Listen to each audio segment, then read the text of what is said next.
Olá, boa tarde, bom dia, boa noite. Não sei o horário que você vai estar assistindo a esta reflexão, mas gostaríamos de nos apresentar. Eu sou o professor Padre Leomar Nascimento de Jesus, sou o coordenador da pós-graduação Religião e Cultura no Centro Universitário Assunção, Unify. E hoje estou aqui com dois dos nossos professores, dois dos professores da pós-graduação, para discutirmos dois temas muito importantes.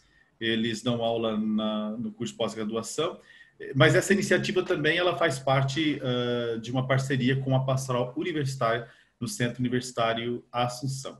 Então hoje nós vamos estar falando sobre dois assuntos. O primeiro deles, que é tratado pelo professor Jefferson Ramalho, é religião, Estado, relações de poder. Então, eu quero desde já desejar as boas-vindas ao professor Jefferson, que logo mais vai tomar a palavra. Mas vamos também tratar de um segundo tema, que é relação entre fé e política, com o professor Walter Lara. Então, queria já, desde esse princípio, apresentar o currículo dos dois. O professor Jefferson Ramalho é doutor em História pela Unicamp, mestre em Ciência da Religião pela PUC, licenciado em História pelo Unify, pelo Centro Universitário Assunção, e bacharel em Teologia. É professor, como eu disse, na pós-graduação Religião e Cultura no Unify. O professor Walter Lara é doutor em Ciência da Religião pela Universidade Metodista de São Paulo, UMESP, e mestre na mesma área pela Pontifícia Universidade Católica de São Paulo, a PUC. É licenciado em Filosofia também pelo Unify e bacharel em Teologia pela PUC São Paulo. É professor de Filosofia e Teologia e pesquisador do grupo José Comblan e, como eu disse, também professor no nosso programa de pós-graduação Religião e Cultura no Unify. O primeiro assunto que nós vamos tratar, como eu disse, vai ser religião e Estado, relações de poder, e desde já eu quero desejar as boas-vindas ao nosso querido professor Jefferson. Pode abrir seu microfone, Jefferson, e seja bem-vindo. É muito bom tê-lo aqui conosco e esperamos ter esse momento de partilha, de conhecimento, que é também partilhado com tantas outras pessoas que terão acesso a esse vídeo.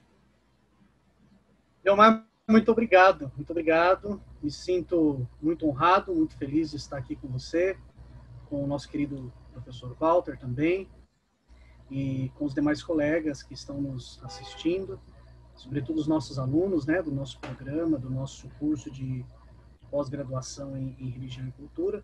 Me sinto honrado porque, como você mesmo já disse, Unify é minha casa, é onde eu fiz minha licenciatura, e em História já há alguns anos, onde tive excelentes professores, então para mim é uma honra estar participando desse nosso encontro.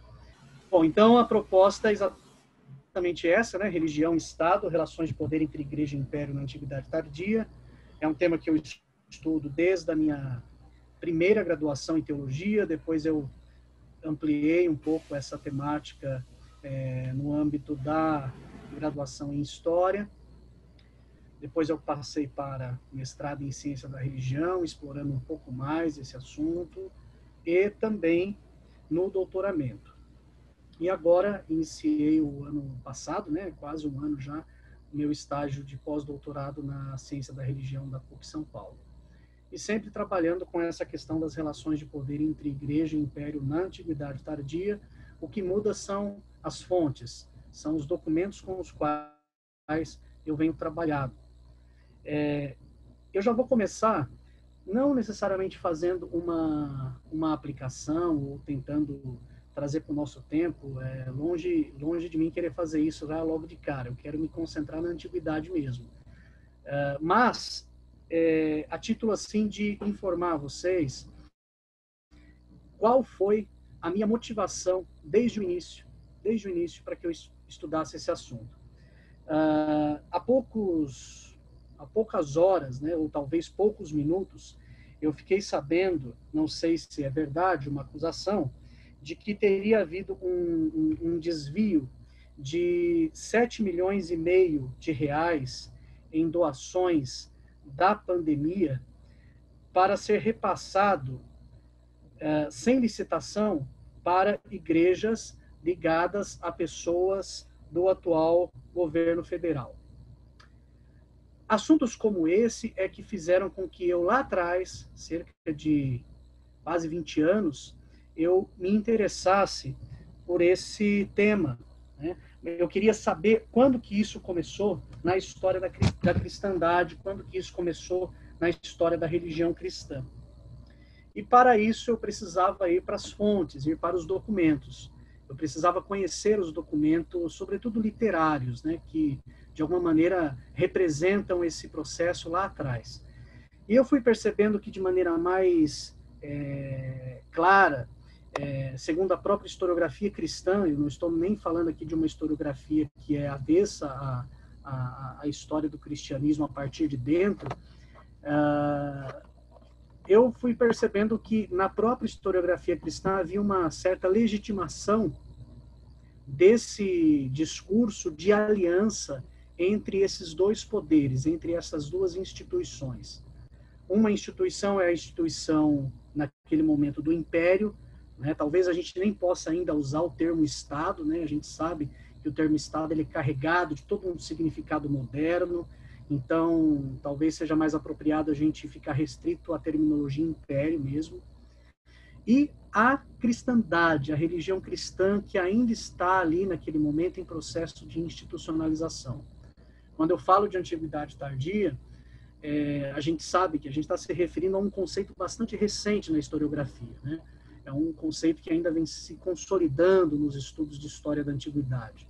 Alguns situam o início da antiguidade tardia ali no segundo, terceiro século da nossa era e o seu final por volta do século VIII.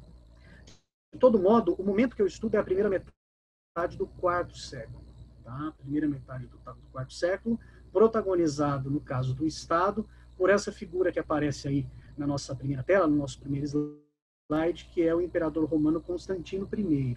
Tá? Eu não vou me estender muito aqui nas questões factuais, né, ou supostamente factuais, relativas a esse imperador, porque elas são, de alguma maneira, essas questões, essas narrativas, elas são, de alguma maneira, bastante conhecidas. Né?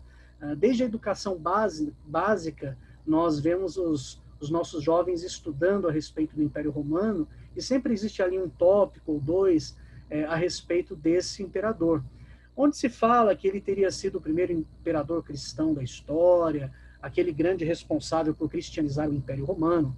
E essa leitura, essa interpretação se deve, naturalmente, àquilo que a própria historiografia cristã construiu, o discurso construído pela própria historiografia cristã, em meio a mitos e tudo mais.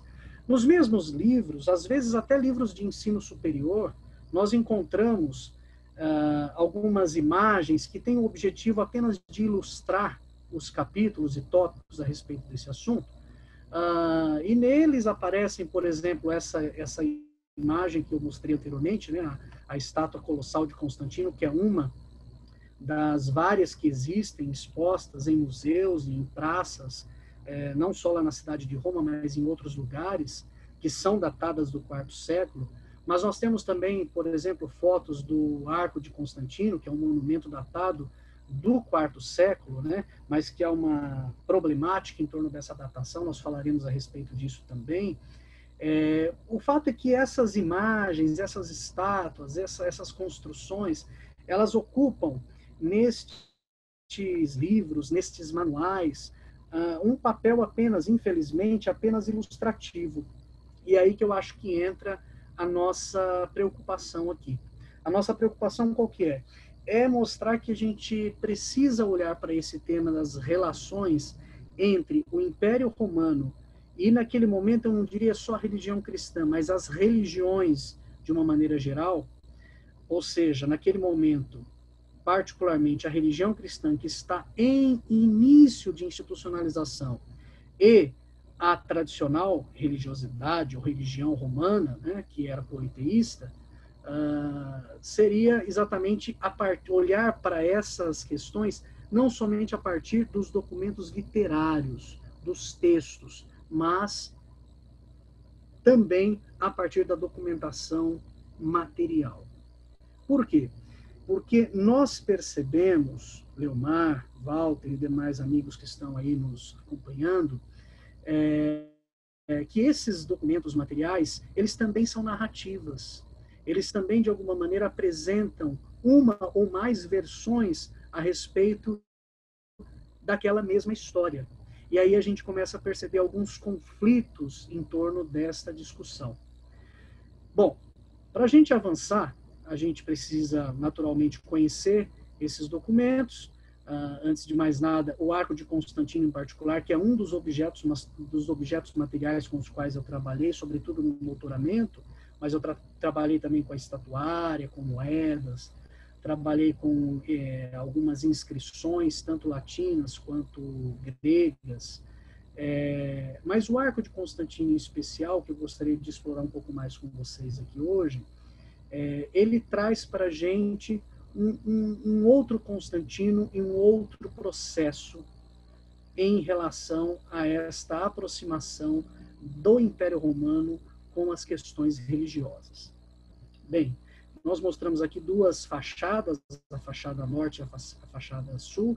A gente percebe que existem uma série de relevos, né, de painéis, de medalhões, de frisos, enfim, há uma grande narrativa neste arco, tanto nas fachadas quanto nas laterais. Tá? O objetivo é olhar para cada um desses monumentos, hoje, de cada um desses relevos. Naturalmente, a gente não tem como fazer isso hoje, em tão pouco tempo, mas é perceber que eles compõem uma narrativa contemporânea àquela que a historiografia nos apresenta. E aí a pergunta, o problema inicial que eu trago é o seguinte: por que nos nossos livros de história, inclusive de história do cristianismo, nós temos a predominância daquilo que a documentação literária diz, enquanto que a documentação material é apenas ilustrativa, é usada apenas para desempenhar um papel ilustrativo, quando na realidade ela também traz um outro ponto de vista. Esse é o primeiro ponto que eu queria trazer para vocês. Bom, aqui nós temos uma distribuição das imagens, dos relevos, dos frisos, dos medalhões que existem neste monumento. Tá?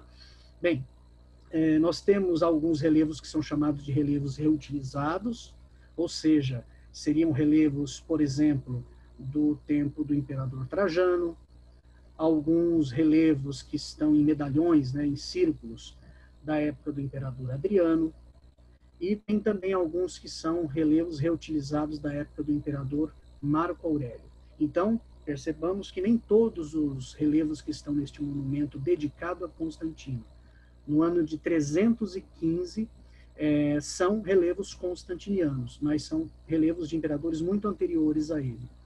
Neste caso, são imperadores que são reconhecidos pela tradição romana como bons imperadores, né? E aí eu uso a história augusta aqui como referência para isso. Portanto, quando você tem um monumento dedicado a Constantino, com o reaproveitamento de imagens de outros imperadores, o que se está querendo dizer é: olha, Constantino é tão bom quanto aqueles que viveram antes dele. No caso, Adriano, Trajano e Marco Aurélio. No caso de Adriano, em particular, tem um ponto muito importante, que é o seguinte: a partir de muitas análises que foram feitas, inclusive por arqueólogos, nos últimos 40 anos neste monumento, percebeu-se que somente os medalhões de Adriano, que são estes circulares aqui, acima dos arcos laterais, e os frisos constantinianos, que são estes retangulares abaixo dos medalhões de Adriano, é que teriam sido feitos diretamente no próprio monumento. Outros painéis, por exemplo, os painéis de Trajano e de Marco Aurélio, que estão sobretudo lá no alto ou no vão central, nas laterais, teriam sido reaproveitados e fixados no arco chamado Arco de Constantino. Tá bom? Bom, esse é um primeiro ponto, é só para a gente ter uma ideia geral de que é um monumento com imagens, com relevos de diferentes imperadores, e não apenas de Constantino. Outro ponto importante é dizer que essa inauguração no ano 300 315, na realidade foi uma reinauguração. O arco já existia. O arco ele remonta aos tempos de Adriano. Tá? Então, se os medalhões de Adriano são feitos originalmente no arco, então significa que o arco é originalmente dedicado a Adriano e não a Constantino. Ele vai ser reaproveitado, vai ser apropriado por Constantino, pelo Senado, né? O Senado em aliança ali com Constantino, de alguma maneira faz uma dedicação a ele. Inclusive no alto nós temos uma dedicação honorífica aqui ao imperador nas duas fachadas, em nome tanto do Senado como do povo romano.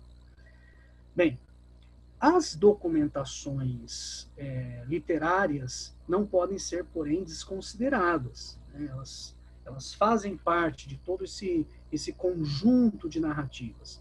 A grande questão para a gente aqui é a seguinte, né? Por que dessa predominância da documentação literária?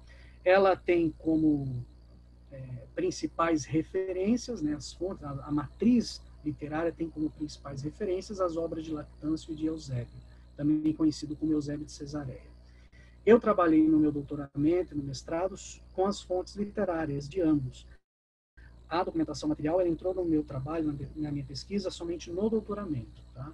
E uma coisa importante é que no doutorado eu trabalhei com a documentação literária a partir das línguas originais. Tá? Os textos de Eusébio em língua grega, das 3 obras dele que fazem referência a Constantino, eu mesmo fiz a tradução, embora nós tenhamos no Brasil já a tradução e publicação de 3 versões da história eclesiástica, mas eu trabalhei com as outras também, e mesmo os trechos da história eclesiástica eu entendi que seria necessário fazer a tradução. E no caso dos textos de Lactâncio, que são textos em latim, eu contei com a ajuda dos universitários, né, amigos que têm um domínio muito grande da língua latina, né, por exemplo, o meu próprio orientador, o professor Pedro Paulo Funari, e o professor da PUC São Paulo, um grande amigo que é o professor Antônio Marchione. Me ajudaram na questão da tradução latina dos textos de Lactâncio. Bom, esse é só um contexto, né? É um contexto de tetrarquia, o Império Romano dominado por 4 imperadores, desde Diocleciano. Né? Nós temos os domínios de Constantino divididos em 4 momentos, de 306 a 313 como tetrarca, 312 ele vai supostamente aderir ao Deus dos cristãos na Batalha da Ponte Milvia, narrada tanto por Lactâncio como por Eusébio, história que todos vocês conhecem muito bem. 313 a 324 é uma luta pelo restabelecimento da monarquia, e de 324 a 337 ele vai ser monarca. Ele restaura a monarquia no Império Romano, se tornando o único imperador. Bem, como o arco de Constantino é dedicado em 315, e afirma-se que ele foi dedicado exatamente em homenagem a Constantino pela sua vitória em 312 sobre Maxêncio, fazendo com que ele se tornasse, então, responsável não só pelas partes que até então estavam sob seu domínio, como a Bretanha, a Gália, mas a partir dali ele começa a dominar também, inclusive, a região de Roma, a capital, né, do Império no Ocidente. Então, a gente começa a entrar num primeiro conflito. Tá?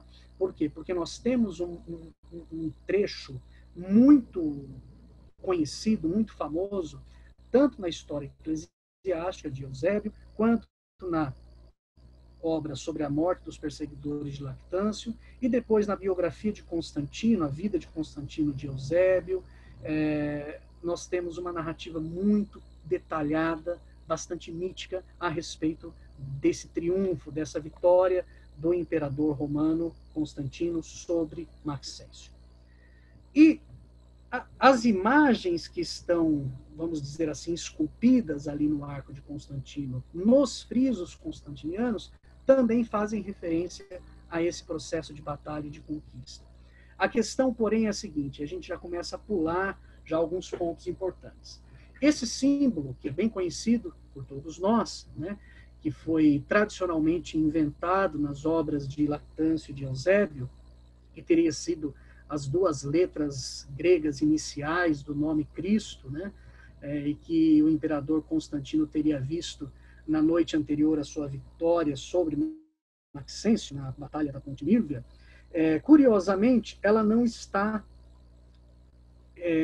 inscrita, ela não está esculpida, ela não está no Arco de Constantino, que é, ao mesmo tempo, um monumento dedicado a este imperador pelo Senado romano, em homenagem a essa mesma vitória. Então, esse é um primeiro ponto, um primeiro conflito que a gente identifica. Há muitos detalhes em torno disso que a gente não vai entrar aqui. Bom, depois eu destaquei aqui a questão da datação daqueles imperadores que têm relevos reaproveitados no arco, como Trajano, né, de 98 a 117, Adriano, 117 a 138, Marco Aurélio, 161 a 80. Aqui é aquele texto latino que está nas duas fachadas, norte e sul, né, do arco, dedicado pelo imperador. E, para destacar apenas um ponto importante, é o seguinte: eu destacaria este, né, inspirado por uma divindade. Alguns cristãos tendem a dizer que essa divindade citada neste trecho, nesta inscrição no alto do Arco de Constantino, é a divindade cristã. Claro que isso com a intenção de cristianizar o arco, né? O que começa a parecer um tanto quanto exagerado. Por quê? Porque quando a gente começa a observar os relevos com imagens, a gente percebe que a divindade cristã ela não aparece em um momento sequer no Arco de Constantino. Enquanto a divindade cristã, o Deus dos cristãos, é protagonista numa narrativa bastante providencialista, inclusive, tanto nos textos de Lactâncio como nos textos de Eusébio, aquele que apareceu para ele em sonho, que mostrou aquele símbolo, que esteve à frente da batalha, que assim como Moisés derrotou o faraó, acabou derrotando o tirano Maxêncio e fazendo de Constantino um novo Moisés vitorioso para poder libertar o povo de Roma da tirania do imperador pagão. Quando a gente olha para o Arco de Constantino, a divindade cristã ela sequer aparece. Ao contrário, o que aparecem são outras divindades, as divindades da tradição romana. Veja, naturalmente a gente não está aqui com comprometimento de dizer, olha, Eusébio e Lactâncio mentiram e o Arco de Constantino que na realidade conta a verdade. Não. O que nós estamos tentando trazer aqui é o seguinte: primeiro ponto, existe uma pluralidade, uma diversidade de versões a respeito desta mesma história. Segundo ponto, ambas são perspectivas providencialistas, ou seja, era muito comum na antiguidade, se a gente olha para as obras de Suetônio e de tantos outros escritores romanos, essa coisa da divindade ou das divindades participarem da história. Era muito comum o providencialismo, isso não é comum apenas nos textos de Eusébio, de Lactâncio. Flávio Josefo já fazia isso lá nas suas antiguidades judaicas, mas nos textos politeístas isso era comum também. Então isso é comum nos dois casos, tanto nas narrativas literárias quanto nos textos, quanto nos relevos que nós vamos observar aqui. Agora tem um terceiro ponto que eu acho que é muito curioso, muito importante, que a gente precisa reforçar e que tem mais a ver com o nosso tema aqui. Qual é o grande objetivo, qual é a grande intenção de Eusébio de Cesareia, eu diria até mais do que Lactâncio, porque Lactâncio morre no ano 320, muito cedo, quem acaba se consolidando mesmo como grande responsável por essa construção, por essa invenção historiográfica, vamos dizer assim, pela invenção dessa tradição, é mesmo Eusébio de Cesareia, que era um bispo, né? Naquele momento a gente sabe que ser bispo não significa a mesma coisa que ser bispo na Idade Média, na modernidade, nos dias atuais, mas é uma figura de importância. Com quais interesses, com quais objetivos ele apresenta um Constantino tão próximo dos cristãos assim.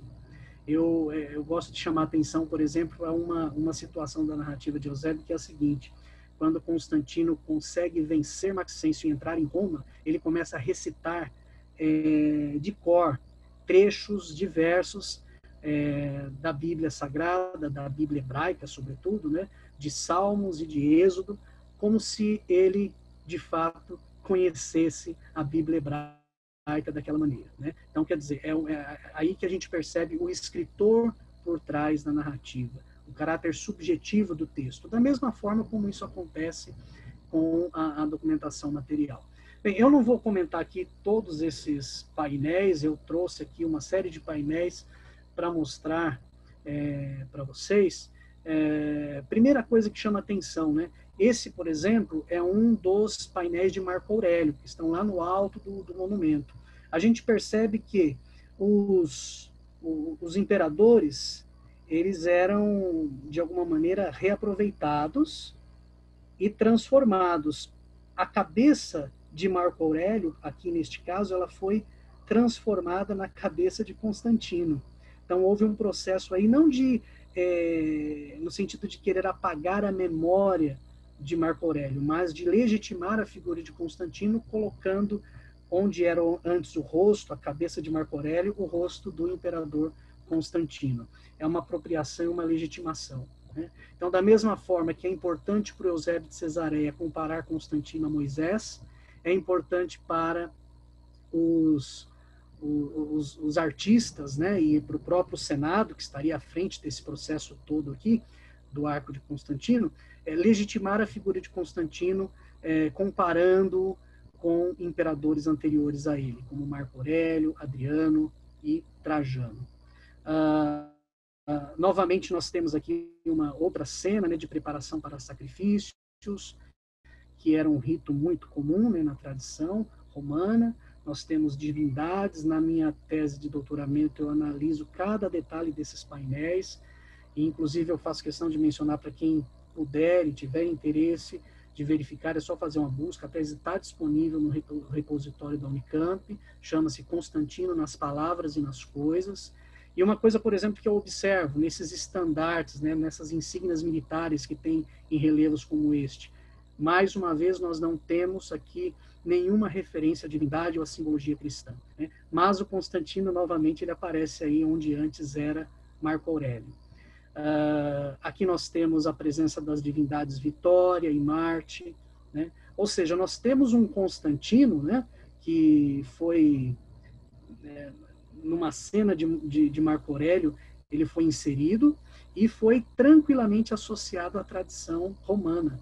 Ou seja, aquele Constantino de Eusébio de Cesareia, que é cristão e que de um dia para o outro, ainda que de uma forma tolerante, benevolente, vai começando um processo de cristianização do império e de transformação dos espaços antes pagãos para espaços cristãos, e de, aos poucos, eliminar tudo aquilo que fazia referência ao politeísmo, à tradição romana, para poder tornar o Império Romano, os espaços romanos, a população romana associada à divindade cristã, não é o que nós vemos nesses relevos que estão espalhados pelo arco de Constantino.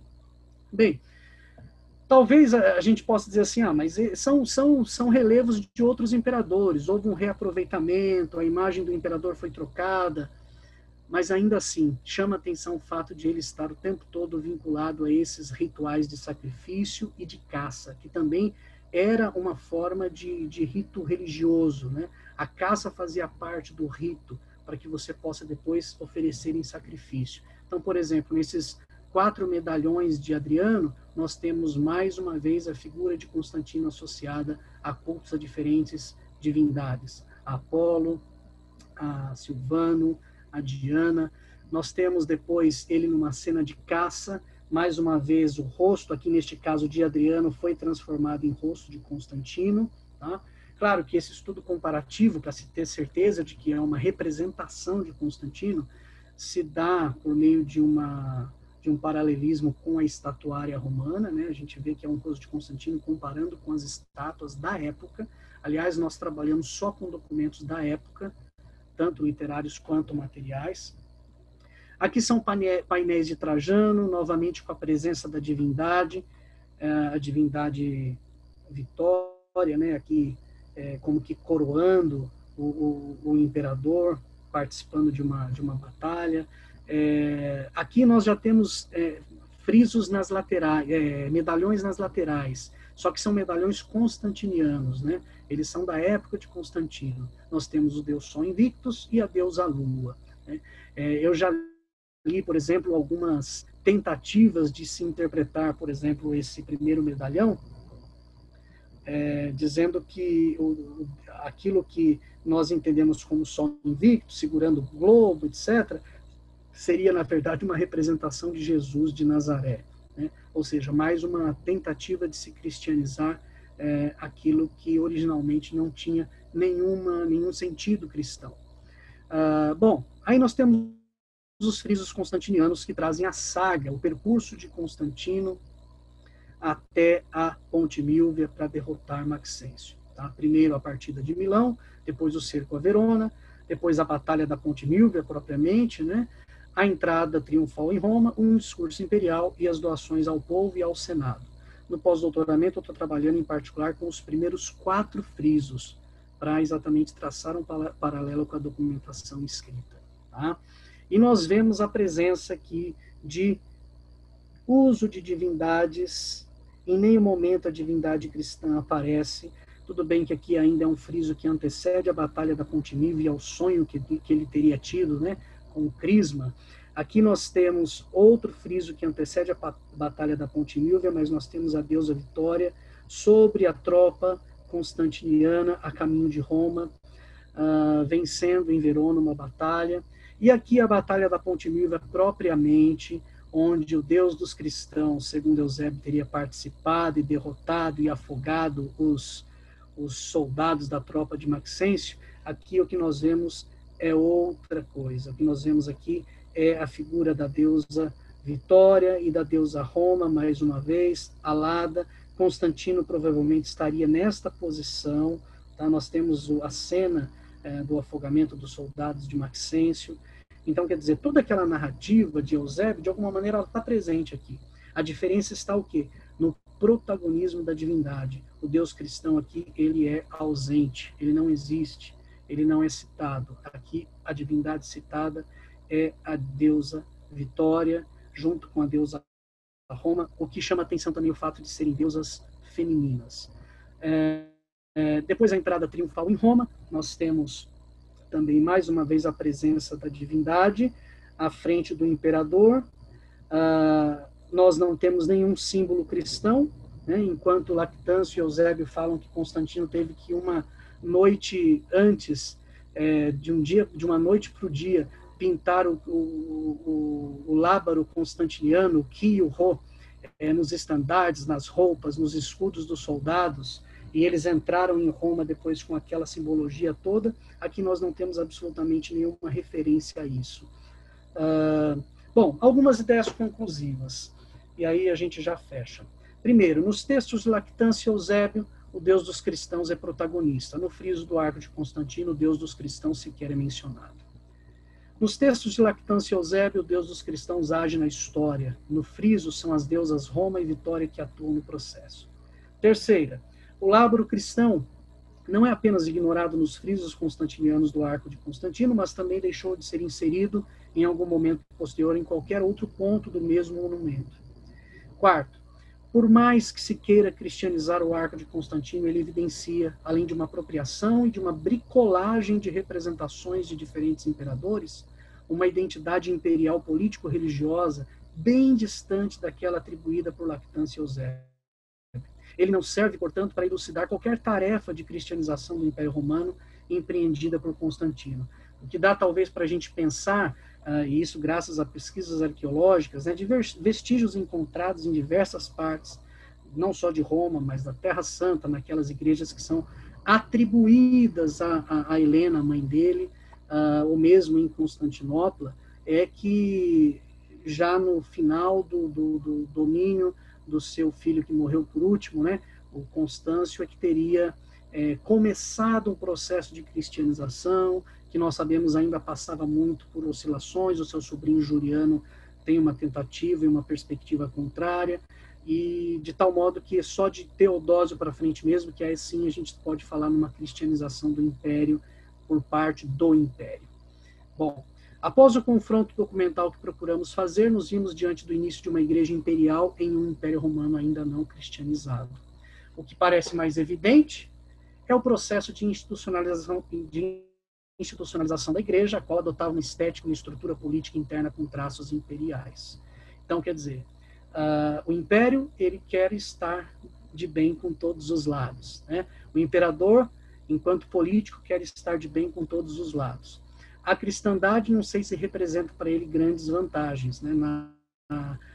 No início do quarto século, a população romana não tinha mais do que 5 a 10% de cristãos na sua totalidade. Então, não representaria grandes vantagens para Constantino se aproximar de uma seita, de um grupo tão subversivo, clandestino, espalhado, diverso, passando por uma série de controvérsias. Uma delas é a controvérsia ariana nesse momento, né? Que curiosamente na narrativa eusebiana vai ser muito associada a Constantino. Ele é aquele que convoca o concílio de Nicéia. A lógica de ambos é bastante comum, né? Assim como para os cristãos é interessante falar em uma igreja, em um Deus, para Constantino é a ideia da monarquia, né? Um império e um imperador. Essa é a lógica que coincide. E as representações observadas, tanto em fontes literárias como materiais, são discursos sujeitos às particularidades de seus respectivos autores, ou seja, tanto os textos quanto os vestígios arqueológicos. E oitavo, o cenário religioso era predominantemente sincrético, e na questão religiosa havia uma espécie de bipolaridade identitária, e essa bipolaridade ela vai perpassar ainda até o V século. No final do V século a gente ainda tem a obra, por exemplo, de Zósimo, trazendo uma outra perspectiva, também providencialista, mas um outro Constantino, um outro império, um outro olhar. E eu queria chamar a atenção, a título de provocação e de encerramento, para essa postura do Eusébio de Cesareia. Com quais interesses esse líder cristão fez questão de dizer que o imperador romano era tão benevolente, tão generoso, tão importante para a cristandade.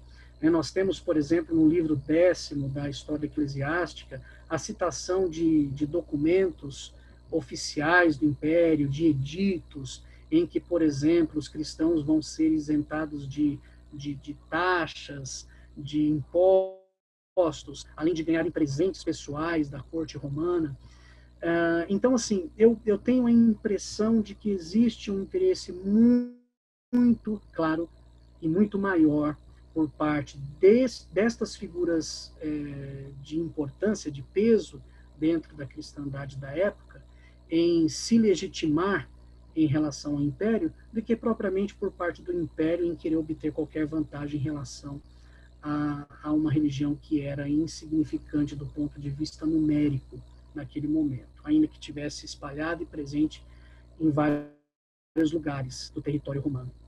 E, para pensar em termos atuais, né, chama atenção a postura do Eusébio, a mim, pelo seguinte, né, hoje o que nós vemos de lideranças religiosas, eclesiásticas, não eclesiásticas necessariamente, mas de todas as religiões, não só religiões que se identificam como cristãs, em épocas como a nossa, né, épocas eleitorais, fazendo com que algumas figuras políticas ganhem uma legitimidade diante do povo cristão. Para quem que Eusébio escreve? Eusébio escreve para uma pequena parcela do povo cristão. Nem todos os cristãos liam Eusébio. Os textos naquela época tinham uma expansão, uma divulgação muito pequena, né? Gosto muito da tese de doutorado de Dom Paulo Evaristo Arnes a respeito da produção do livro na época de São Jerônimo, em que fala, né, como funcionava o processo de expansão, de produção, de distribuição de uma obra literária. E a obra do Eusébio ela faz parte exatamente desse contexto, né, editorial, vamos dizer assim, né, literário, de expansão, de divulgação daquele momento. Eram poucas pessoas que liam Eusébio, mas ele era uma figura influente na sua comunidade, entre os poucos que o liam, no sentido de, como quem diz assim, agora nós temos um imperador que não nos persegue, agora nós temos um imperador que está do nosso lado, agora nós temos um imperador escolhido por Deus. Só que quando nós vamos para obras daqueles que não são tão bajuladores assim de Constantino, por exemplo, o próprio Zósimo, que eu citei há pouco, que tem lá os seus interesses e tudo, nós vemos que Constantino era tão sanguinário, tão tirano como outros, né? Ele chega ao ponto de assassinar a sua própria esposa Fausta, ele chega ao ponto de assassinar seu filho Crispo, entre outras posturas e atitudes que são muitas vezes omitidas por este Eusébio, que tem muito mais o interesse de exaltar a figura do imperador romano. A obra Vida de Constantino, por exemplo, é quase que uma hagiografia. Constantino tem hora que é comparado por Eusébio a Jesus de Nazaré, a Davi, a Moisés, tudo para que ele fosse bem recebido, bem aceito pelos cristãos que tivessem acesso à obra do Eusébio. Então, eu penso que a relação de poder entre igreja e império, de maneira definitiva, talvez ela já até existisse em outros momentos de forma mais tímida, em pontos isolados, mesmo porque o cristianismo ainda era uma religião perseguida até 313, né? Aliás, o fim da perseguição é atribuído pelo Eusébio ao Constantino, num tal de Edito de Milão, que nunca foi assinado em Milão e que nem era o edito, porque é um documento que não tem as características de um edito romano. Mas, assim, essa preocupação em exaltar essa figura do Estado, do Império, é que chama bastante atenção.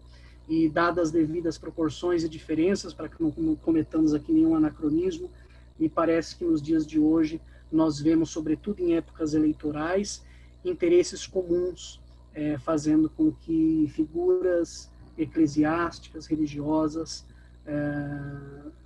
assumam um papel de um Eusébio de Cesareia para propagandear figuras políticas perante os fiéis. Então, basicamente é isso, meus caros, meus queridos amigos, que eu queria apresentar. Se tivéssemos mais tempo, eu gostaria de detalhar esses relevos, essas imagens, mas espero que tenha, de alguma maneira, sido suficiente para poder dar aí um pontapé inicial na nossa discussão. Muito obrigado. Muito obrigado, professor Jefferson. Muito obrigado pela sua explanação, muito clara, assim, traz muitas coisas interessantes, né?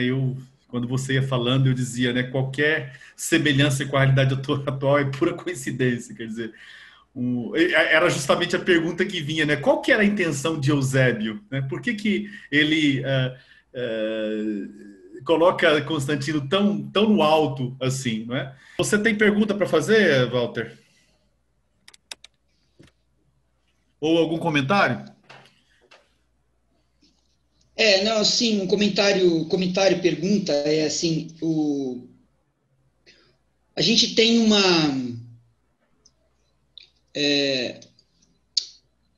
o senso comum cristão, judaico-cristão, geralmente define religião a partir de uma etimologia proposta por Lactâncio, né, de religare, que é bem diferente da proposta de Cícero. E a de Lactâncio é mais próxima de uma possível legitimação da religião judaico-cristã, religar o homem com Deus, né? Religare. Você acha que já Lactâncio era, digamos assim, alguém interessado nessa legitimação da religião judaico-cristã, na legitimação do Império Romano a partir da religião judaico-cristã? Tinha esse interesse já quando ele resgata essa etimologia ou não? Tudo vai depender, Walter, eu acho, de com qual lente eu vou para a obra do Lactâncio. E também vai depender de que maneira que eu estou entendendo o papel que ele desempenha no meio desse processo. Lactâncio é um cristão, é um religioso, talvez em termos de erudição, né, de acesso a obras e pensamentos clássicos, inclusive não cristãos, o Eusébio estivesse bem mais à frente do que o Lactâncio, né? Não à toa os textos dele são considerados pela crítica literária bastante panfletários, né? Enquanto que o do Eusébio não. O Eusébio, com todo o lado tendencioso dele, é uma construção muito bem elaborada, é uma erudição muito grande, né? Os textos do Eusébio, em comparação de Lactâncio, estão bem à frente, né?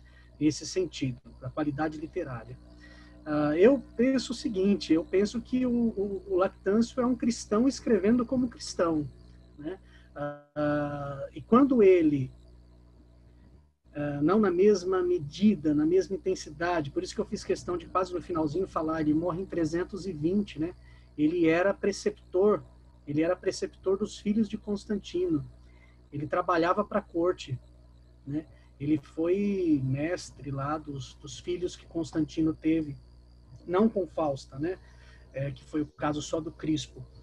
E então ele tem essa preocupação, mas isso também não significa que ele não tenha o lado religioso na sua narrativa. Então eu acho que tem as duas coisas aí. Eu acho que eu acho que tanto ele quanto Eusébio, como qualquer autor religioso da época, tentar legitimar a sua fé, a sua crença por meio desse entrelaçamento era uma coisa muito comum. Era uma coisa que fazia parte. Assim como que eu posso entender que hoje em dia a relação entre religião e política já se tornou uma coisa praticamente comum. Se nós olharmos, por exemplo, para os nossos teólogos da libertação, eles também estão muito próximos da política. Eu acho que tudo vai depender, dentro da avaliação que a gente faz, Walter, de quais são os valores que estão envolvidos nessa aliança. Eu particularmente, não vejo nenhum problema da religião e da política se juntarem hoje em dia. Ou foi-se o tempo que eu via problemas nisso. Eu acho que tudo depende dos valores que estão envolvidos nessa aproximação. Por quê? Porque a religião e a política são duas grandezas consolidadas. A religião não deve se calar, se silenciar diante da política. Eu acho que tudo depende, porém, dos valores envolvidos, dos ganhos, das perdas, né? E eu vejo que naquele momento, para Eusébio e para Constantino, para Eusébio e para Lactâncio, existem muitas coisas envolvidas. Uma delas é a de conquistar a liberdade. A religião cristã era perseguida. E eles estavam, vou usar uma expressão do nosso tempo, atirando para todo lado para ver o que era possível para que a religião cristã conquistasse a liberdade, porque senão ela ia acabar. Agora, se eu olhar como teólogo, eu jamais vou, né, falar que a religião vai acabar, não. Alguma coisa Deus iria fazer, porque lá atrás Jesus já teria dito a Pedro, não foi? Vocês me corrijam se eu estiver errado. As portas do inferno jamais vão prevalecer contra a igreja. Então ela não acaba. Mas do ponto de vista do historiador, ela estava fadada a acabar. Não vão prevalecer, perseguição não vão prevalecer, mas elas estarão presentes, né? Ainda que presentes, a perseguição de Diocleciano foi, sem dúvida, a mais violenta de todas que o Império Romano tinha empenhado contra os cristãos. Então, veja, a gente está falando de uma religião que não representa mais que 10% de toda a população do Império e que está em fase de declínio, não de crescimento, por conta dessa perseguição. Agora, existem alguns ajustes discursivos em meio a essa legitimação, e eu acho que isso que a gente não pode deixar de olhar com uma visão crítica, né? Acho que é importante a gente tentar deixar um pouquinho o nosso lado de crença, de teólogo, de religioso de lado, e ver que é uma produção literária, e como toda produção literária, ela está envolvida por invenções, por mitos. O Constantino de Eusébio é um mito fundador dessa religião cristã que se tornou livre a partir de então. Obrigado. Perdão. Ela ganha, essa religião cristã, ela pode até ter perdido em termos éticos, mas ela ganhou em termos estéticos, né? Porque ela vai se tornar uma representação do império com roupagem cristã, né? As basílicas, as roupas sacerdotais, a liturgia, tudo isso é um reflexo dessa imperialização da igreja. Eu acho que o império ainda não se cristianiza, mas a igreja começa a se romanizar. Quando eu conheço pouco da história, né, mas pelo que eu percebi na sua bela apresentação e profunda apresentação, é que há duas versões, pelo menos, né? Aliás, toda história tem pelo menos duas versões, né? A minha e a sua. Existem outras versões, mas existe essa versão romanticizada, né, de Constantino, feita por Eusébio, sobretudo, e também pelo outro autor que você citou, Lactâncio. E existe essa outra versão, de modo especial, nesse monumento que você apresentou e tudo mais, né? Eu não gosto muito da palavra assim, eu não gosto de pensar a religião, isso é uma opinião pessoal, junto com a política, mas em diálogo. Por quê? Porque na história aconteceu e continua acontecendo isso. A religião muitas vezes, e eu entendi o que você quis dizer, depende dos valores, né? Mas a religião muitas vezes se torna um caminho de legitimação de antivalores, né? De posições, de atitudes que ferem a dignidade humana, que de alguma forma distorce o sentido daquilo que de fato deveria ser, ou deve ser a mensagem de uma religião, de modo especial, nomeadamente a mensagem cristã. Mas eu queria, antes de passar a palavra para o Walter, eu queria fazer uma pergunta. Então, aquela afirmação, eu estudei, né, em um determinado texto que eu li, dizia-se que Constantino viu no cristianismo uma força emergente e aproveitou-se dessa força, dando todo apoio. Então, isso cai por terra. Pelo que eu entendi, essa versão não existe. Essa versão, Leomar, ela foi desenvolvida por um importante historiador do século XIX, suíço, chamado Jacob Burckhardt, né, um grande historiador. E o Burckhardt, ele teria sido exatamente esse que desenvolveu essa interpretação no sentido de dizer que Constantino foi um calculista, um político com interesses estratégicos e que essa estratégia faria com que ele, ao se aproximar dos cristãos, obteria diversas vantagens que seriam aí importantes para ele se consolidar no império como monarca, que era o grande objetivo dele, a grande ambição dele, né? E uma das argumentações do Burckhardt, na sua grande obra, A Era de Constantino Grande, escrita originalmente em alemão, no século XIX, é a seguinte, de que o cristianismo era uma religião emergente, era uma religião em crescimento, era uma religião estrategicamente presente em diferentes pontos do Império Romano, norte da África, Palestina, pontos diversos de onde hoje nós chamamos de Europa, enfim. Então, nada mais interessante para ele do que se aproximar da religião cristã. E também, ao mesmo tempo, uma suposta, vou usar uma palavra aqui mais comum entre os cristãos, apostasia do povo romano em relação aos deuses tradicionais. Eles estavam meio que abandonando os deuses romanos, e aí, por conta disso, seria interessante para que Constantino se aproximasse dos cristãos. O próprio Zósimo, inclusive, lá no final do V século, início do VI, numa obra chamada Nova História, vai dizer isso, né, que a culpa da queda do Império Romano foi porque, primeiro, os próprios romanos estavam abandonando os verdadeiros deuses e Constantino, de vez, se associou ao Deus dos cristãos. Então, olha só o olhar que o Zósimo tem, né? Tão providencialista quanto Eusébio, só que do lado contrário, do lado oposto. Só que quem é que vai dar essa resposta que, na minha opinião, faz com que a perspectiva do Burckhardt caia por terra?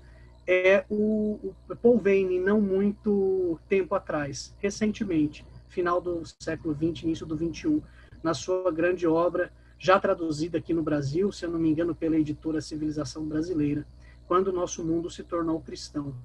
Ele logo nas primeiras páginas já vai dizer que a interpretação do Burckhardt, tão abraçada ao longo do século XX, de que Constantino era um estrategista, um interesseiro, um calculista, ele vai mostrar que essa leitura já não faz mais nenhum sentido. A religião era uma religião, o cristianismo era uma religião de vanguarda, né?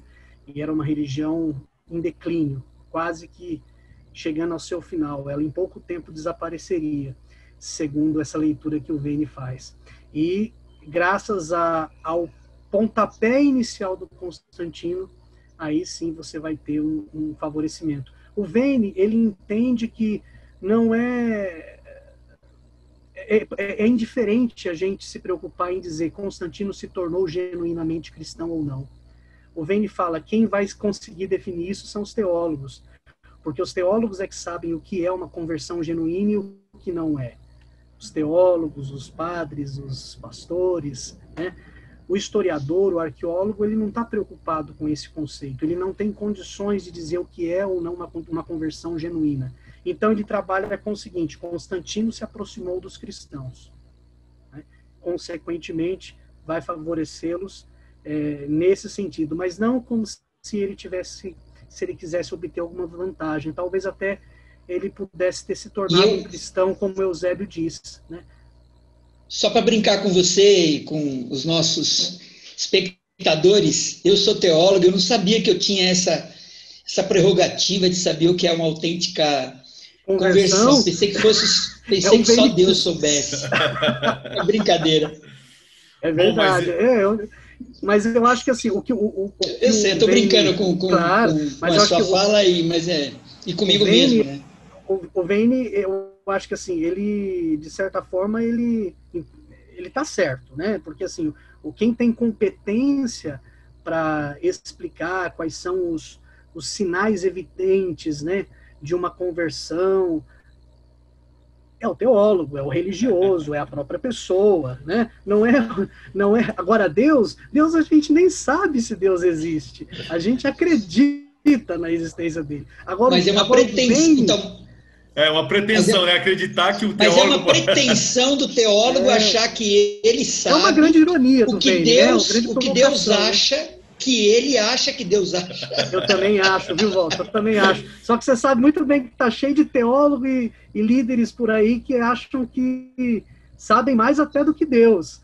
Agora, pois é. Até do que Deus. Não, Deus não pode pensar desse jeito. Não pode ser assim.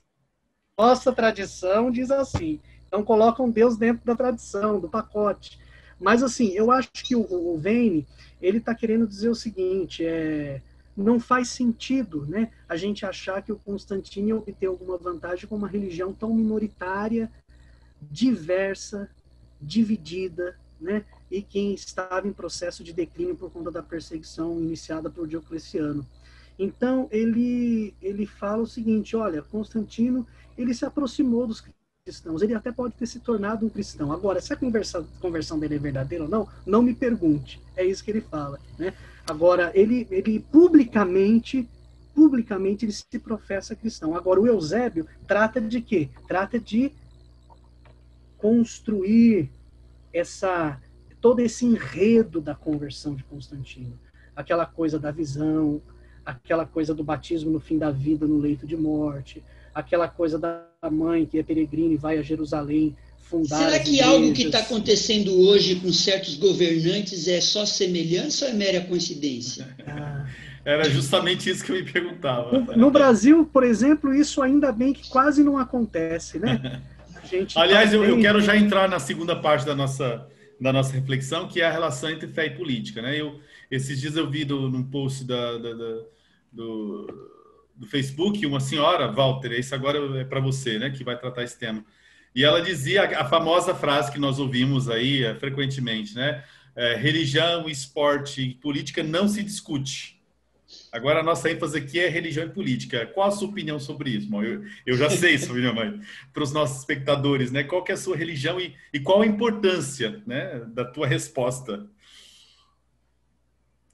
Bom, primeiro agradecer essa oportunidade dessa aula magnífica do professor Jefferson, que eu pouco conhecia, já sabia da fama, mas muito bom. Não sou historiador, mas eu fiquei assim bem atento com o que eu aprendi hoje. bacana, porque a gente tem o que o senso comum diz sobre Constantino e tudo isso que você desconstruiu um pouco hoje. Obrigado, viu? Acho que todo mundo deve estar Eu que curtindo agradeço, bastante Luiz. e deve ter muitas perguntas para fazer para você e tal. Mas com relação à pergunta do Padre Leomar para a gente, claro, é óbvio que se discute, é óbvio que isso tem sido sempre alvo de polêmicas milenares, né? A Bíblia, por exemplo, é um conjunto de livros que nós consideramos sagrados, nós religiosos, teólogos, cristãos, mas que nasce numa cultura teocêntrica, onde não há distinção, né? Os estados são estados teocráticos, então não há separação clara e nunca houve entre política e religião. Os governantes são deuses, são filhos de deuses, imperadores, faraós, reis, e há um acesso direto do palácio do governante ao templo, lugar que serve não só como banco central, casa de câmbio, centro comercial, Congresso Nacional, mas como, evidentemente, o lugar do mercado diretamente ligado ao Palácio do Rei, né? Lá ele toma para si o que lhe interessa, tanto do ponto de vista dos símbolos religiosos, quanto do ponto de vista da entrega do dízimo ou das ofertas, em geral, às vezes em espécie ou em moeda. Por isso que a ideia de, respondendo a tua pergunta, que é muito usada para dizer que religião e política não se confundem e não se discute, tem a ver com o dito de Jesus, né? Dai a César o que é de César e a Deus o que é de Deus. Muito mal interpretado e muito descontextualizado. Se você observar o texto, é uma pegadinha que fazem para Jesus, né? Se ele disser que Jesus, não é para dar, evidentemente não é para pagar imposto, pergunto se é para pagar imposto, né? Se a gente deve pagar imposto a César ou não é pagar imposto. Se ele disser que não, ele está preso na hora, né? É um rebelde político, cometendo crime de lesa majestade, que, aliás, é o crime que levou Jesus à cruz e à morte, né? Lesa majestade. Portanto, nós somos herdeiros e discípulos de um prisioneiro político criminalizado por exatamente por uma rebeldia política. A cruz era isso. Então, não dá para separar fé de política de modo algum, a não ser que você diga que não segue Jesus de Nazaré. Se segue Jesus de Nazaré, a política está no centro da nossa confissão de fé, a política. A questão é que política? É a política de um condenado pelo Estado ou uma política de um aliado do Estado? Essa é a pergunta que a gente tem que fazer hoje. Se você é cristão e que me ouve, você é discípulo de Jesus, é aliado do Estado ou é criminalizado pelo Estado? É claro que você não precisa assumir radicalmente nenhuma posição nem outra, mas cuidado, Jesus assumiu uma bem clara e foi criminalizado pelo Estado e morto pelo Estado. Eu espero que não seja morto pelo Estado e nem tão cedo, mas mas eu tenho as minhas críticas a qualquer que seja o Estado, sobretudo quando ele representa interesses privados de elites que o dominam. E eu acho que esse é o problema. Jesus começa a ter problema com o Estado exatamente por isso, né? Um Estado que defende os interesses de uma classe, de uma elite ligada ao controle do templo, ao controle do dízimo, ao controle do tributo, ao controle da política e que ignora as necessidades do povo, sobretudo o povo na época de Jesus, do campo. Então, não tem essa de política não se discute. E é uma má interpretação. Quando Jesus diz, dai a César o que é de César, antes ele pediu a moeda. Uma moeda que era proibida no templo. Porque o templo era sagrado, não podia ter moeda pagã. E a moeda que os ditos puros religiosos traziam era a moeda do Império Romano, com o rosto de César.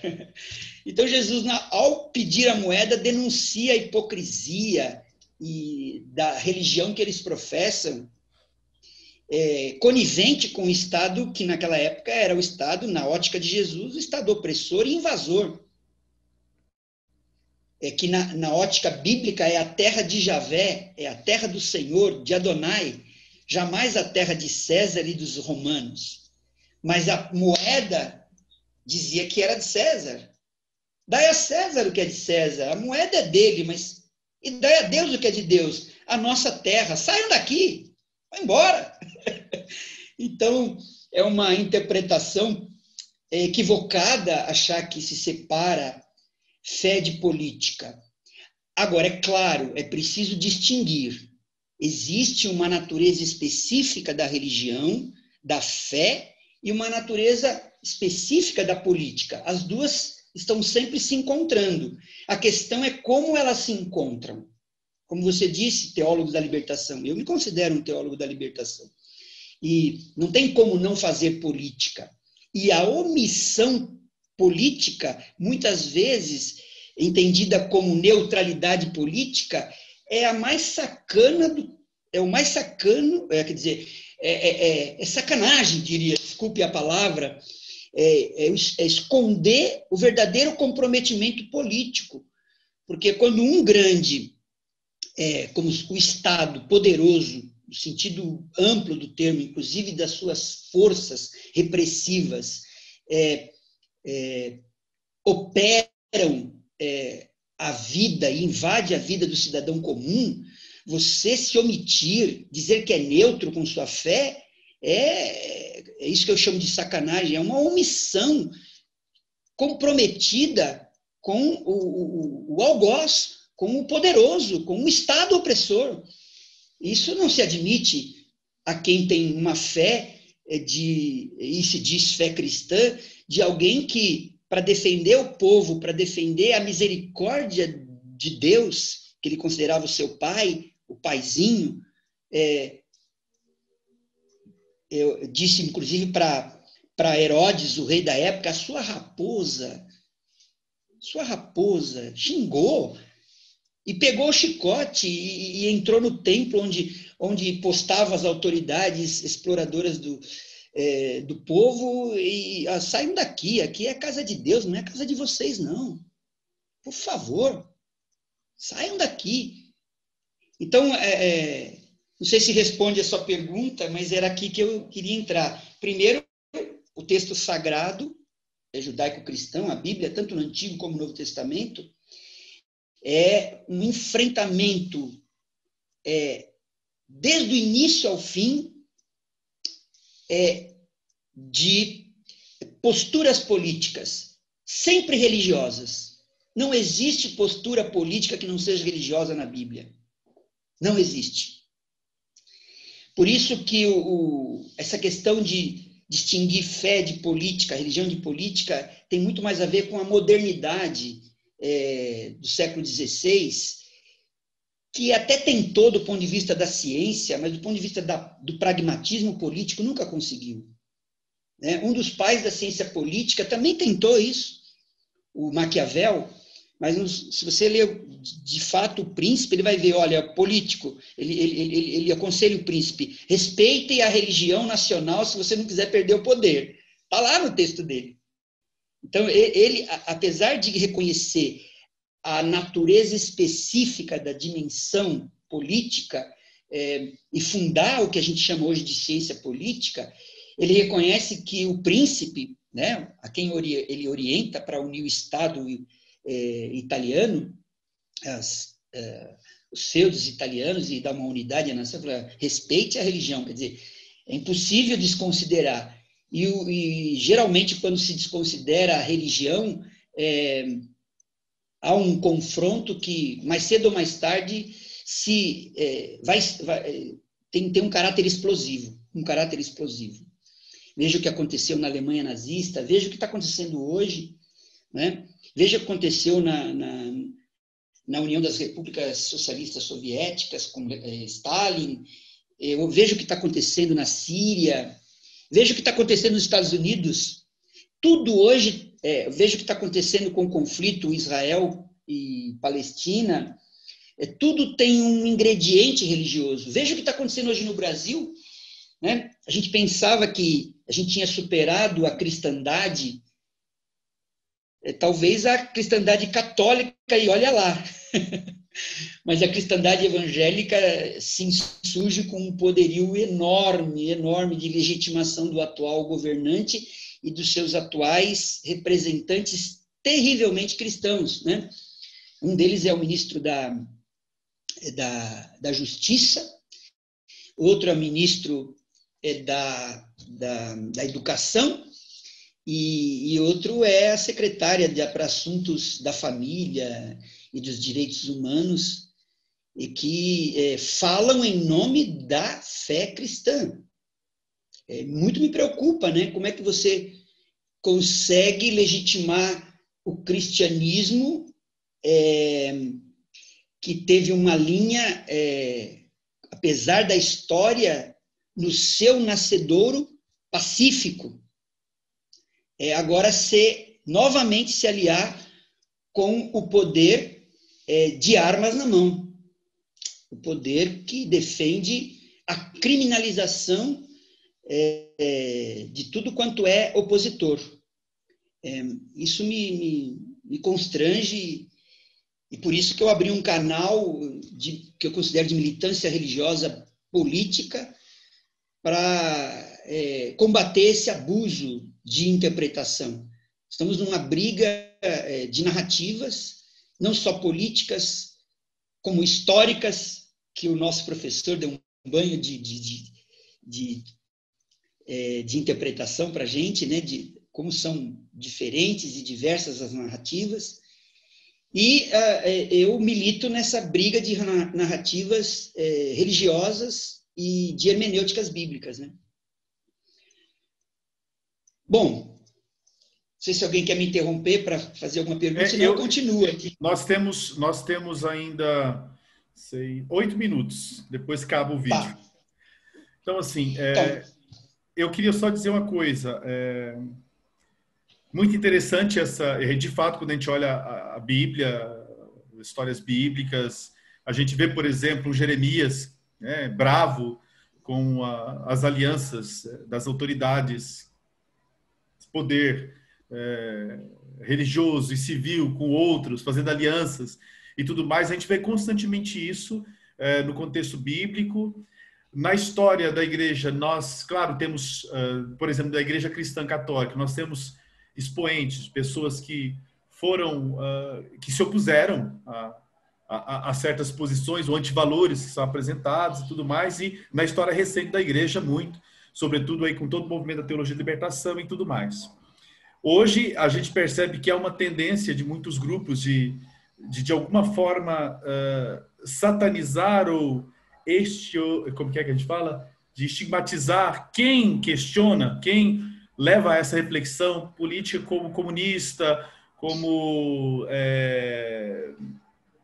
herético. Como que você vê isso nesse atual momento? Primeiro, antes de responder a sua pergunta, talvez recapitular fazer uma comparação do texto sagrado bíblico com textos que também eram considerados, e talvez ainda o sejam, sagrados do mundo antigo. Vou pegar a Ilíada de Homero.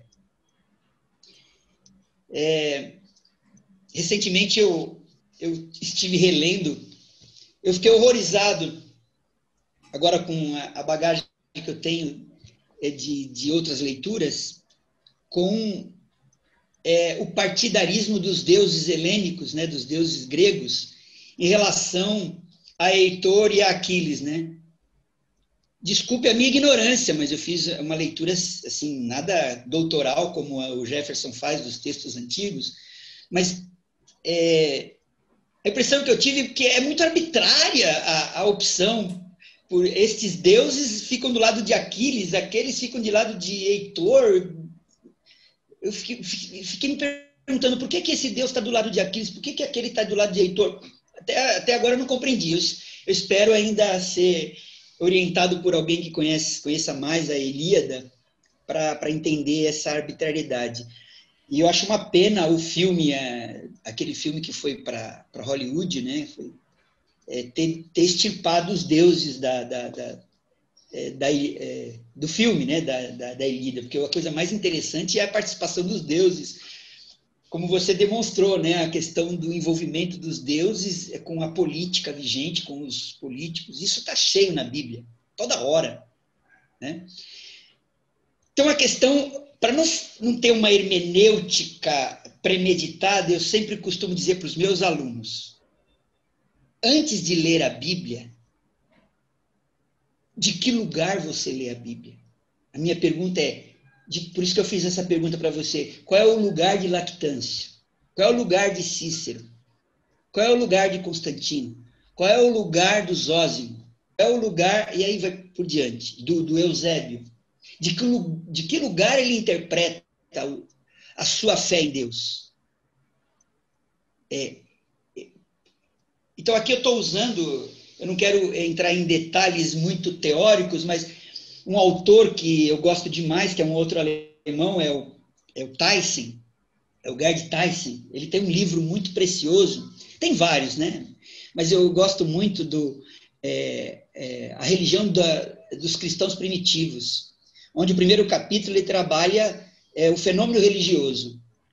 E ele diz assim, a questão toda a religião cumpre, do ponto de vista humano, várias funções. Por exemplo, a função cognitiva.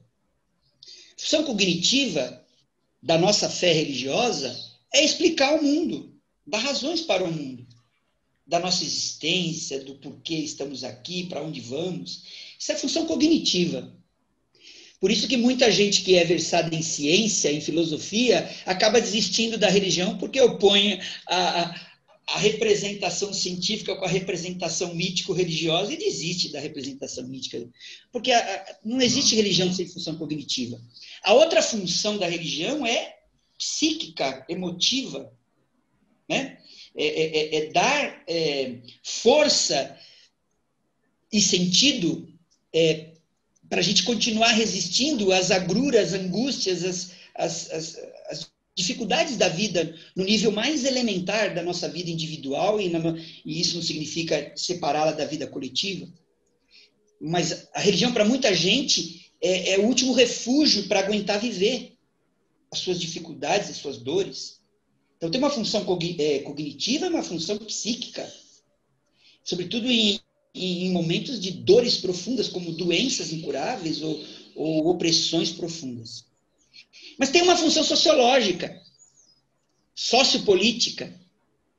E eu sempre pergunto, sua fé religiosa, o modo como você não apenas a representa, do ponto de vista do discurso, mas do ponto de vista do cotidiano, das suas práticas, ela favorece a que tipo de ordenamento social? A que tipo de sujeitos coletivos? Ela rejeita quais sujeitos e quais elas afirmam? Ela rejeita quais políticos e quais elas afirmam? Então isso vem de encontro à sua pergunta, Padre Leomar. Existem sujeitos sendo perseguidos hoje, por exemplo, a comunidade LGBTQI+, pelo discurso cristão dominante e pelos governantes atuais. A sua fé legitima essa perseguição? Jesus perseguiu esses caras, ou perseguiria esses caras hoje? Essas pessoas, esses nossos irmãos? Jesus excluiria do seu meio essas pessoas? Paulo excluiria? Mesmo com os discursos que a gente tem de Paulo de Tarso? Vamos pegar o finalzinho. Você estava falando, então, Walter, que não é só as nossas representações, mas esse trazer a religião para o meu dia a dia, né? Eu gostei muito dessa formulação, se você puder retomá-la. Aí você falou da comunidade LGBT, a gente poderia ver outros grupos também que hoje estão sendo massacrados, estão sendo perseguidos, de modo especial pelo governo atual. Mas aí você conclui e eu vou fazer os agradecimentos. Tá. Ele parou então, até meu falando amigo, minha amiga... do Paulo. Ele até parou falando do Paulo, né? Que Paulo até às vezes parece ter alguma fala, né? Que é a comunidade paulina, na verdade, né, Walter? Você estava falando? Sim. Eu acho que assim, o mais importante é a gente ter uma leitura crítica e autocrítica da nossa própria confissão de fé e das nossas práticas de fé. Essa é a questão chave. Porque a Bíblia é uma biblioteca. Ela tem uma variedade de posturas de fé em relação aos poderes. Mesmo no Novo Testamento, você tem posturas pró-romanas, que são muitas vezes posturas que, se você contextualizá-las, de defesa de uma comunidade perseguida. E outras vezes, né, de conivência mesmo com os poderes. Qual é o problema de admitir escravidão, isso? né? Exatamente. A Bíblia, ela é palavra de Deus que se revela na vida humana e nos conflitos da vida humana. Por isso que a pergunta-chave, como o Padre Leomar propôs aqui para que eu conclua, é a gente fazer essa crítica e autocrítica a nós mesmos, ao tipo de leitura que eu faço, dos textos que eu considero sagrados, revelados, e os são, eu não estou questionando isso, mas qual é a leitura que eu faço desses textos? É sem considerar a multiplicidade, a variedade de seus contextos e de suas posições político-religiosas? Se eu faço assim, eu sou ingênuo. Mais do que ingênuo, eu sou conivente muitas vezes com certas posturas de legitimação daquilo que talvez eu mesmo não gostaria de legitimar. Ou às vezes sim, eu gostaria. É o meu lugar, é o lugar que eu ocupo no mundo. Então, para concluir, eu diria sempre assim, a pergunta-chave é essa. Que a quem interessa de verdade o discurso religioso que eu produzo para os outros e para mim mesmo? A quem esse discurso defende? A quem traz vida? A quem traz morte? A quem traz perseguição? A quem traz covardia, violência? É isso que eu preciso questionar. E aí perguntar, será que o Jesus que eu sigo, que eu digo seguir, tem algum texto que legitima esse tipo de coisa no Novo Testamento? Nos 4 evangelhos? Essa que é a questão. O governante atual, que muitos dizem ser o Messias, o que ele tem parecido com Jesus de Nazaré? Que larga tudo para servir aos pobres? O que tem? É essa a pergunta fundamental quando se trata de fé e política. Não é rejeitar o discurso político da fé. É que tipo de engajamento político a sua fé exige. Muito obrigado por partilhar tudo isso com vocês, viu, meus irmãos, meus amigos, Padre Leomar, Jefferson, por tudo que eu aprendi hoje com vocês. Bom, eu quero agradecer a sua exposição, Walter. Obrigado por essa reflexão tão profunda e que fala tanto, de modo especial, nesse contexto no qual nós estamos vivendo. Eu, particularmente, fiquei muito contente com a colocação a reflexão do professor Jefferson e a sua, porque são reflexões que têm muito a ver com o que nós estamos vivendo hoje. E quanto mais a gente tiver esse tipo de reflexão, tanto mais a gente vai deixar cair um pouco por terra essa ingenuidade com a qual tantas vezes nós lemos a realidade onde nós estamos inseridos. Então, agradeço a você, agradeço ao Jefferson também. Obrigado por esse momento, obrigado também por toda a força que vocês estão nos dando no curso, né, de pós-graduação Religião e Cultura. Aproveito para para dizer para quem está aí nos assistindo que se interessar, entre lá no site do Centro Universitário Assunção, lá do IFAI, veja um pouquinho o nosso curso, se inscreva, vamos aprofundar essa relação entre religião e cultura. Então, agradeço muito a você, ao Jefferson. Se o Jefferson quiser também dizer uma palavrinha, a última palavrinha, você ainda, podem dizer e a gente conclui já. Eu quero agradecer mais uma vez por essa oportunidade. O Walter foi muito generoso nas suas palavras, mas eu tenho certeza, Padre Leomar, que concorda comigo, nós aprendemos demais com a fala dele também. É uma fala bastante incisiva, provocativa, e que eu penso, talvez a partir de abordagens distintas, mas a gente está muito alinhado, não é? A gente está muito alinhado, porque a gente, no fim das contas, faz a mesma síntese de todo esse processo, né? Que é a de pensar que, não, igreja ou religião, de modo geral, ela não precisa estar separada da política, ela não precisa não dialogar com a política, muito pelo contrário. A questão é quais são os valores envolvidos, e eu acho que essa tua última fala, fico bastante tranquilo agora em saber que ela, de alguma maneira, ela reforça um pouco daquilo que eu tinha dito no início, principalmente quando eu te respondi. E, mais uma vez, obrigado pela oportunidade, Padre. Muito obrigado. Obrigado, gente. Obrigado. Obrigado, Walter. Obrigado, Jefferson. Um abraço para vocês. Um abraço para vocês. Deus também. Tchau.